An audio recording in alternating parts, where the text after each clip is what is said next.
नमस्कार। स्वागत है फिर से एक बार आपका मेरे चैनल पर। देखिए, जब भी पति पत्नी में आपस में झगड़े लड़ाई होते हैं, पत्नियां रूठ कर अपने मायके चली जाया करती हैं। महीने, 2 महीने, 6 महीने, 1 साल, 2 साल आ ही नहीं रही हैं। ऐसे में पति ने बहुत सारी कोशिशें कर ली हैं, बहुत सारा प्रयास कर लिया है पत्नी को वापस लाने का, लेकिन फिर भी पत्नी वापस आने के लिए तैयार नहीं है। तो वो क्या करता है, क्रुएलिटी और डिजर्शन के ग्राउंड पर केस फाइल कर दिया करता है। क्रुएलिटी यानी कि पत्नी अपने मैरिटल ऑब्लिगेशंस को निभा नहीं रही है और इसके साथ दूर रह के आपसे कोई रिलेशन नहीं है, आपसे कोई फिजिकल रिलेशन नहीं है, तो वो क्रुएलिटी के दायरे में आता है। ये हो गया क्रुएलिटी। और दूसरा ग्राउंड लेता है डिजर्शन का, यानी कि पत्नी को जब पति से अलग हुए 2 साल हो जाते हैं, तब डिजर्शन का यानी कि परित्याग का ग्राउंड लिया जाता है। तो ज्यादातर केसेस में यही देखने को मिलता है कि पति जो है वो पत्नी के अगेंस्ट क्रुएलिटी और डिजर्शन का ग्राउंड लेके डिवोर्स का केस फाइल कर दिया करते हैं। लेकिन आज के इस वीडियो में मैं एक ऐसा लेटेस्ट जजमेंट लेके आई हूँ जिससे कि आपको ये लगेगा कि क्रुएलिटी और डिजर्शन का जो ग्राउंड है, जो आपको लगता है कि क्रुएलिटी है, वो हो सकता है कि कोर्ट को क्रुएलिटी ना लगे, और जो आपको लगता है कि डिजर्शन है, वो हो सकता है कोर्ट डिजर्शन ही ना माने। तो आज के इस वीडियो से आपको बहुत कुछ सीखने को मिलेगा। आज के इस जजमेंट से आपको काफी सारी बातें पता लगेंगी। तो सबसे पहला क्वेश्चन पति पक्ष से ये होता है कि 1 साल से हम दूर दूर हैं और अब क्या हम डिवोर्स का केस फाइल कर दें। यानी पति का ये क्वेश्चन होता है कि डिवोर्स का केस मैं कब फाइल करूं। तो इसके बारे में आपको बताया जा चुका है कि मिनिमम 1 साल का वेट आपको करना ही है, और अगर 2 साल हो जाते हैं तो आपको डिजर्शन का ग्राउंड भी मिलता है। तो अलग अलग सलाहों पर लोग अलग अलग तरीके से ग्राउंड लेके डिवोर्स का केस फाइल करते हैं। कुछ लोग 2 साल बीत जाने पर डिजर्शन का ग्राउंड लेके तलाक का केस फाइल करते हैं और ग्राउंड बना देते हैं क्रुएलिटी और डिजर्शन का। अच्छी बात है, लेकिन आपको ये भी मालूम होना चाहिए कि इतना पर्याप्त नहीं होता। आपने अपनी कंप्लेंट में लिख दिया on the basis of cruelty and desertion, और आप यहाँ पर क्रुएलिटी को प्रूव करने के लिए कोर्ट में क्या पेश कर रहे हैं और कैसे पेश कर रहे हैं, साथ ही डिजर्शन के लिए आप क्या चीजें प्रेजेंट कर रहे हैं और कैसे उसे प्रूव कर रहे हैं, ये सबसे ज्यादा मैटर करता है।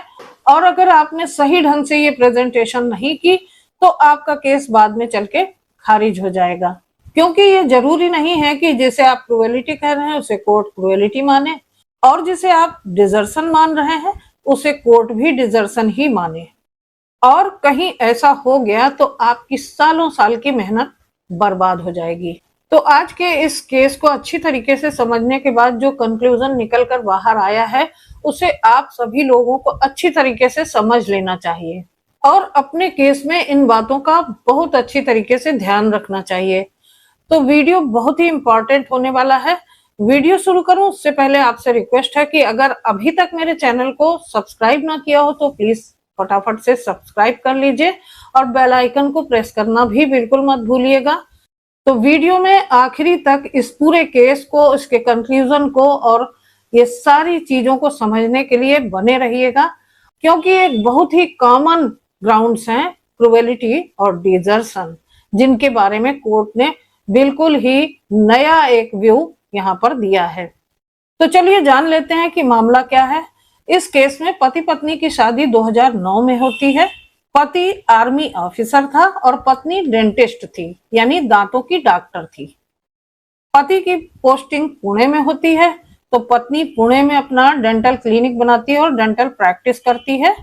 और उसके बाद पति की पोस्टिंग कारगिल हो जाती है, तो पत्नी भी अपना सब कुछ छोड़ छाड़ के पति के साथ कारगिल चली जाती है। कारगिल में जाकर पत्नी ने एक बच्चे को जन्म दिया, और वहां पर दूर दराज का क्षेत्र है, वहां पर मेडिकल फैसिलिटीज और पढ़ाई लिखाई की सुविधाएं या पालन पोषण की सही सुविधाएं न होने के कारण पत्नी वहां से अहमदाबाद चली आती है अपने बच्चे को लेकर। और यहाँ अहमदाबाद में रहते हुए उसने फिर से अपनी डेंटल प्रैक्टिस शुरू की। पति कारगिल में था और पत्नी अहमदाबाद में अपनी डेंटल प्रैक्टिस कर रही थी। अब इस मामले में पत्नी के अगेंस्ट डिवोर्स का केस फाइल किया गया पति के द्वारा, जिसमें कि क्रुएलिटी और डिजर्शन के ग्राउंड लिए गए। क्रुएलिटी के ग्राउंड के लिए पति का कहना था कि पत्नी बिना उसकी परमिशन के और बिना इन लॉज की परमिशन के अहमदाबाद में रहकर अपनी प्रैक्टिस कर रही है, जबकि वो चाहते हैं कि पत्नी आकर उनके साथ रहे, लेकिन पत्नी साथ रहने के लिए रेडी नहीं है। ट्रेडिशनली देखिए, इस तरीके के मामलों में ज्यादातर देखा गया है कि पति अगर कहे कि मेरे साथ आकर रहो और पत्नी ना रहे तो ये एक बहुत बड़ा ग्राउंड मान लिया जाता है। तो इस केस में भी इसी तरीके का ग्राउंड लिया गया, इस बात को फॉलो करते हुए कि पत्नी को पति साथ रखना चाहता है लेकिन वो उसके साथ आकर नहीं रहना चाहती है और वो अपनी मर्जी से जाकर अहमदाबाद में रह रही है और डेंटल प्रैक्टिस कर रही है।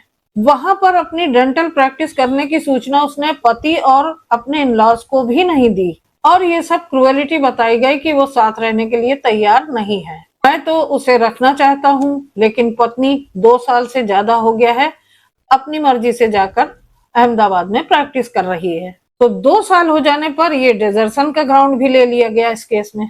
जब ये मामला फैमिली कोर्ट में चला तो फैमिली कोर्ट ने डिजर्शन और क्रुएलिटी के ग्राउंड पे पति को डिवोर्स ग्रांट कर दिया। अब मामला जाता है हाई कोर्ट और हाई कोर्ट ने भी इसी जजमेंट को अपहेल्ड किया, यानी कि फैमिली कोर्ट का जो जजमेंट था हाई कोर्ट ने उसी को अपहेल्ड किया। अब इसके बाद मामला पहुंचता है ऑनरेबल सुप्रीम कोर्ट के पास। ऑनरेबल सुप्रीम कोर्ट ने यहाँ हर तथ्य को बहुत ही बारीकी से देखा और समझा और अपना निर्णय दिया।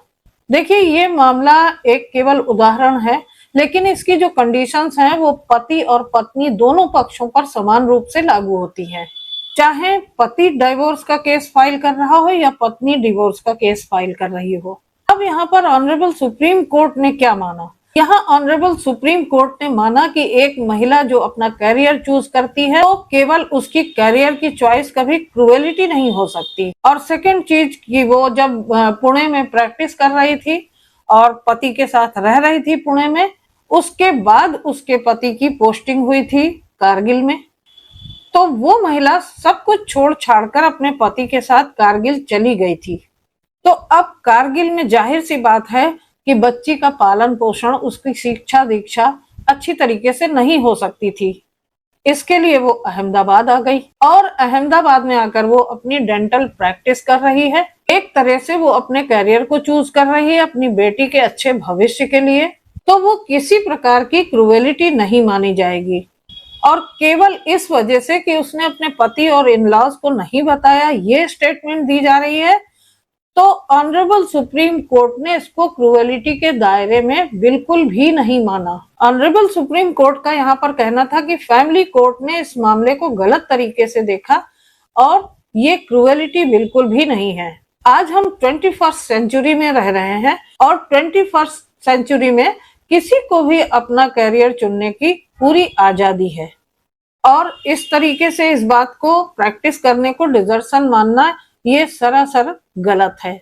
ऑनरेबल सुप्रीम कोर्ट ने यहाँ कहा कि ये किस तरीके से डिजर्शन हो सकता है कि जब आप पुणे में थे तो वो आपके साथ पुणे में रहती थी और जब आप कारगिल गए तो वो अपना सब कुछ छोड़ छाड़ के आपके साथ कारगिल चली गई और उसके बाद जब उसके बच्ची हो गई तब वो वहां से अहमदाबाद आई। अहमदाबाद में आकर वो अपने करियर को चूज करके उसने डेंटल प्रैक्टिस करनी शुरू कर दी। तो ये डिजर्शन कहाँ से हो गया? ये डिजर्शन बिल्कुल भी नहीं है। ऑनरेबल सुप्रीम कोर्ट ने यहाँ बिल्कुल भी नहीं माना कि ये डिजर्शन या क्रुएलिटी के दायरे में आता है। हालांकि ऑनरेबल सुप्रीम कोर्ट ने यहाँ पर डिवोर्स की डिक्री को बिल्कुल भी नहीं टच किया, क्योंकि दोनों ही पक्ष, पति और पत्नी दोनों साथ नहीं रहना चाहते थे और दूसरी बात कि पति ने सेकंड मैरिज भी कर ली थी। लेकिन ऑनरेबल सुप्रीम कोर्ट का यहाँ पर कहना था कि ये केस इर्रिट्रीवेबल ब्रेकडाउन ऑफ मैरिज के बेसिस पर ही एक्सेप्ट किया जा सकता है, ना कि क्रुएलिटी और डिजर्शन के ग्राउंड पर।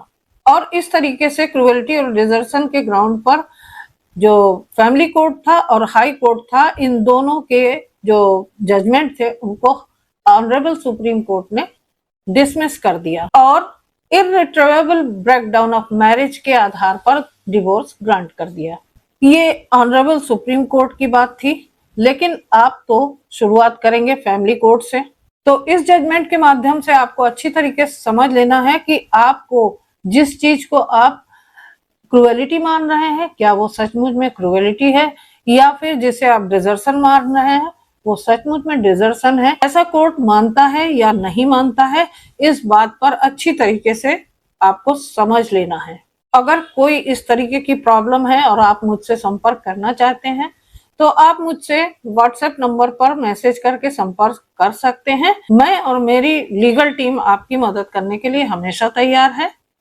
वीडियो अगर अच्छा लगा हो, काम का हो, तो लाइक और शेयर करना बिल्कुल मत भूलिएगा और एक कमेंट जरूर छोड़ दीजिएगा, क्योंकि आपके कमेंट से ही मुझे अगले टॉपिक समझ में आते हैं और एक नई इंफॉर्मेशन पर वीडियो बनाने के लिए मुझे सपोर्ट करते हैं। तो फिर मिलती हूँ अगले वीडियो में एक नई इंफॉर्मेशन के साथ, एक नए टॉपिक के साथ। तब तक के लिए अपना ध्यान रखिएगा। आप सभी को नमस्कार।